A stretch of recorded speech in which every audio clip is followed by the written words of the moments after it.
ላ አበደች ጨርቋን ጥላ ለመሄድ ትንሽ ሰከንዶች ቀሯት። እንግዲህ ሩትዬ ባደረገችው ነገር ልትኮራ ሲገባ ሩቲን እንዴት እንደዚህ ታደርገኛለሽ?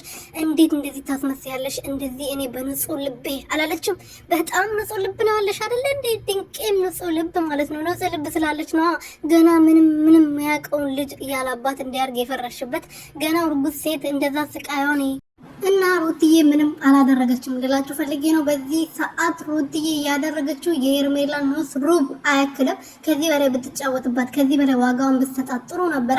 ግን እንደዛም ሆኖ እሷ ኤዋ ስለሆነች በጣም ጥሩ ሀሳቢ፣ አርቆ ሀሳቢ፣ የነገውን የምታስብ ለልጇ ጥሩ ነገር ማስቀመጥ የምትፈልግ ጥሩ ነገር ማስቀመጥ ለቤተሰቦቿ፣ ለወደፊት ልጆቿ፣ ለራሷ ስትል መጥፎ ነገር ሰው ላይ ማድረግ አትፈልግም። ለዛ ነው እንጂ አንቺ ያደረግሽውን ሩቡን ራሱ አላደረገችም። አሁንም ቢሆን ደግሞ ሩትዬ ምንም ያጠፋቸው ነገር የለም። በጣም ጎበዝ ጀግና፣ ከዚህ በላይ ብታደርጊ የአብርሽን ማንነት ለሁሉም ብታሳይ ጥሩ ነበረ። አሁንም አይተዋል ብዬ ተስፋ አደርጋለሁ። አይን ያላቸው ጆሮ ያላቸው ብዙ ነገር መረዳት ይችላሉ። ግን ደነስ ስለሆኑ ምንም ነገር አይረዱም። በአብርሃም በኩል ያሉት ልክ እንደሱ ሸለጥልጥ ሆኑና ቆሻሻ ስለሆኑ ይሄ ጥሩ ነገሮችን ማየት ስለማይችሉ ማለት ነው።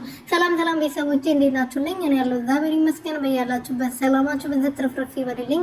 ለዚህ ቻናል አዲስ የሆናችሁ ሰብስክራይብ ያደረጋችሁ ቤተሰብ ሆኖ እንግዲህ ሄርሜላ አይኗን ቦለቅ አድርጋች በቆሎውን ሴትዮ መታለች ማለት ነው። እንዴት እንደዚህ ታደርጋለሽ? እኔ በንጹህ ልቤ በይዋነቴ አንቺን ቀርቤሽ ድንቄ ይዋን ስለሆንሽ ነው ያ ሁሉ ታሪክ ያ ሁሉ ነገር ስትፈጥሪ የነበረው። እንዳንቺ ይዋ በህይወት ያጋጥመኝ አያውቅም፣ አይቼ ማላውቅም።